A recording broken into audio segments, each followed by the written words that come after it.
Let's talk about the latest buzz on DeAndre Hopkins. Welcome into Titans Today by Chat Sports. Matthew Peterson breaking down the latest on D-Hop as he appears to be in between Tennessee and New England. So the latest on him is this. He visited the Titans last week. It went pretty well. We'll touch on that later on. But the report is that the meeting lasted several hours. It had players, coaches, and staff members there. So despite Mike Vrabel said he's no longer doing college football recruiting, this kind of looked like a college football recruiting trip. Now, Hopkins is currently up in New England on a multi-day visit, so clearly the Patriots have a lot of interest in number 10. But I know that Vrabel said this is not a college recruiting trip, and maybe this is just par for the course, or maybe Hopkins got the special limo treatment, but a private car picked him up. That's not out of the ordinary. A nice custom jersey swap right there saying, "Welcome to Nashville, DeAndre Hopkins." And if his visit over at the team facilities did not go super well, they kind of padded it off with a nice trip over to the CMAs with Tim McGraw performing. So a nice box for DeAndre Hopkins to get a good taste of what living in the Music City could be like. And Nashville, it has a tendency to win people's hearts over. We have seen it time and time again. Now, before we get on to the rest on the latest from Hopkins, what do you think is a better fit for him?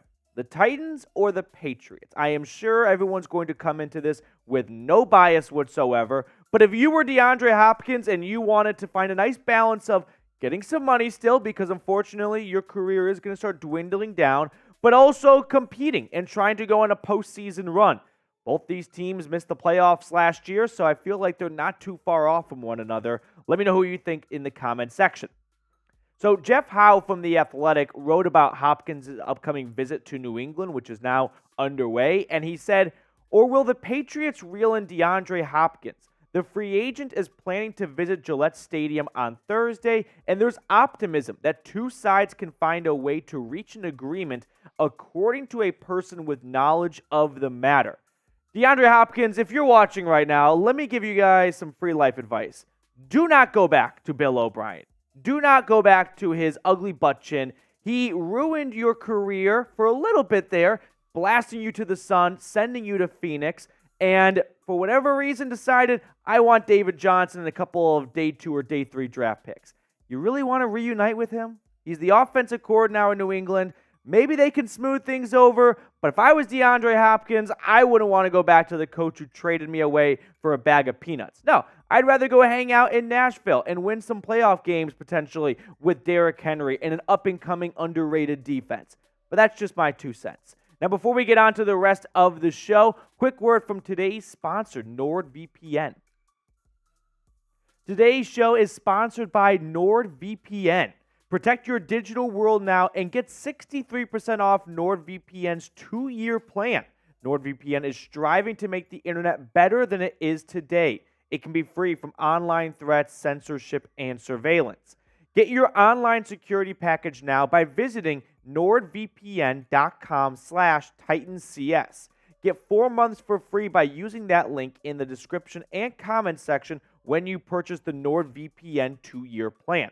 So this is what NordVPN is going to provide you with. NordVPN gives you online protection with a single click. Plus, you don't miss any of your favorite content when you are abroad or away from home. You can stay safe from malware, and it's the fastest VPN on the planet. So what's not to love? All of this is as simple as a click. Choose your location and click connect. NordVPN won't track you or share what you do online. Your data is always protected by next-generation encryption. Get started now. Click the link in the description or comments. That's nordvpn.com/TitansCS to get 4 months for free of NordVPN and a 30-day money-back guarantee. So check them out, nordvpn.com/TitansCS. Now, if you're a little bit out of the loop on DeAndre Hopkins, let me catch you up to speed. Now, the last couple of seasons, D-Hop has not been necessarily that all-pro receiver we saw for a couple of years in Houston, limited to just 19 games combined over the last 2 seasons. But if you prorate his numbers so that he plays a full season, he is still a very productive top 10 type of wide receiver out there. He has not been a 1,000-yard receiver for 2 straight seasons, but that is due to a PED suspension last year, which caused him to miss 6 games. And then the season prior to that, he missed time due to an ankle injury. So Hopkins, in my book, is still a very effective wide receiver. And then you look at Tennessee's wide receiver room, which is lacking some top-end skill. I don't think this is new information for anyone. There's a lot of optimism that Treylon Burks will take a big step in his sophomore season. Nick Westbrook-Ikhine is probably a guy who flies under the radar a little bit, but there is no superstar talent in this room. It's a lot of younger and developing players that might catch on this year or might not, and it'll be a lot like last year where Titans fans were begging for a legit wide receiver. There's just not a lot of experience, too. You look at the top 3 guys right now, and their career stats show that no one's even gotten to 1,000 yards altogether. So Treylon Burks definitely could take a big step forward this season. Westbrook-Ikhine, like I said, has always been someone who probably doesn't get a ton of credit, but has made some big plays in his career. Kyle Phillips is a day 3 pick from last year. There can be a lot of confidence that these guys are going to work well together, but I can't stand here and act like DeAndre Hopkins wouldn't be an immense improvement from what they currently have in Nashville. If I'm Tennessee and I'm Mike Vrabel and I'm new GM Ran Carthon, I want DeAndre Hopkins. He makes this room better. This team is better with DeAndre Hopkins. To me, that's not a big question. So team reporter Jim Wyatt was recently asked about this in a mailbag, and I wanted to share some of his thoughts with you guys. I saw DeAndre Hopkins in the building on Monday. He was walking alongside GM Ran Carthon, twirling a football. I think he'd be a great addition. I understand the concerns because he's now in his 30s, but personally, I think he's worth the risk because the Titans would be a better team with him on it.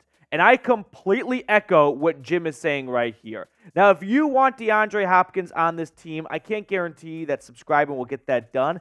But if we get enough subscribers and Hopkins does sign with Tennessee, we're going to lobby our bosses to go live on this channel when that news breaks, and you don't want to miss out on that. So do future you a favor right now by subscribing to the channel and clicking that button down below.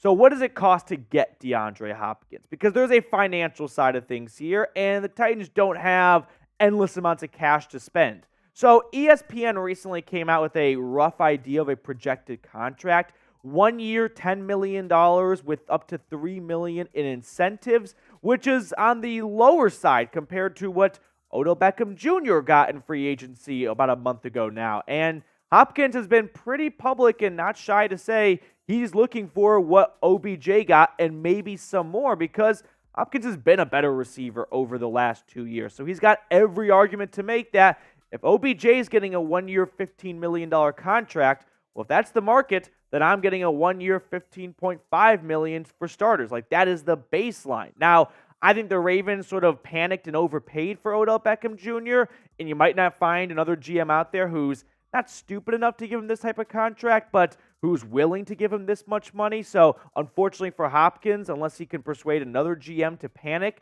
and sign him to a 1 year, $15 million deal, he might not be getting this kind of money. Now, if you want to maximize what is most likely the last year of Derrick Henry and Ryan Tannehill together on the field in Tennessee, then you should sign DeAndre Hopkins. If Tennessee has a plan in place, which is we know we are not postseason contenders, we're not going to rebuild, we don't want to tear it down completely, but we want to reset and retool a little bit, then I guess you could kind of take the unorthodox approach of we're not going to tank, but we're also not going to try super duper hard to win a bunch of games. Then Hopkins is probably not your guy. But if you do want to win games and you do want to get butts in seats and you want to show this fan base that this window is not completely closed and there's a great defense on the other side of the ball that can help get us to 10-plus wins in a winnable division, then go get DeAndre Hopkins. Now, we got more to get to on today's show, but before we started filming, producer Jack and I were kind of talking about Titans greats, and I'm curious who your favorite player is all time, with Derrick Henry's career in Tennessee appearing to come down to the last season, maybe or two. Is it Derrick Henry? Is it someone else? Let me know in the comment section who your favorite Titans player is of all time. Now, I have seen a lot of chatter on the Titans Twitter streets about don't sign DeAndre Hopkins. He's just Julio Jones 2.0. I don't think so, right? Julio Jones came to Nashville with a long history of soft tissue injuries continuing to nag him and plague him. That is not the case for DeAndre Hopkins. Sure, he missed some time due to an ankle injury 2 years ago, but last year he was healthy. He missed 6 games due to a suspension, and then he more or less sat out the last 2 games as a healthy player because the Cardinals were going absolutely nowhere. But you look at Julio Jones, 2019, 1,000-yard receiver. You start to see the slowdown in 2020, only playing in 9 games, and that was not due to a 6-game PED suspension. That was due to Julio's hamstring and calf injury sort of catching up to him over the years. I do not believe that DeAndre Hopkins is going to have a Julio Jones type fall off, right? Where Julio was a top 3 receiver one year and the next he is looking for a job and he is battling at the bottom of the Bucs wide receiver room. So for me, it's going to be different for Hopkins. I think he can still be a top end type receiver in the NFL. But if you disagree, that's fine. Let me know what your thoughts are. Will DeAndre Hopkins be the next Julio Jones? Where 1 minute he's the guy, the next minute he can't find a job. I don't think it's going to be that drastic of a fall off, but if you disagree, no problem. This is what Chat Sports is all about. We want to hear from the audience and get you guys involved and have a good two-way conversation. That is it for today's show. Thank you guys so much for tuning in. Enjoy the rest of your day. Make sure to subscribe, by the way, if you have not already. If we do get a DeAndre Hopkins signing or we do get an update on D-Hop, we will keep you guys informed, and it's for subscribers only. Plus, it's completely free, so you get the best Titans content on YouTube for absolutely nothing.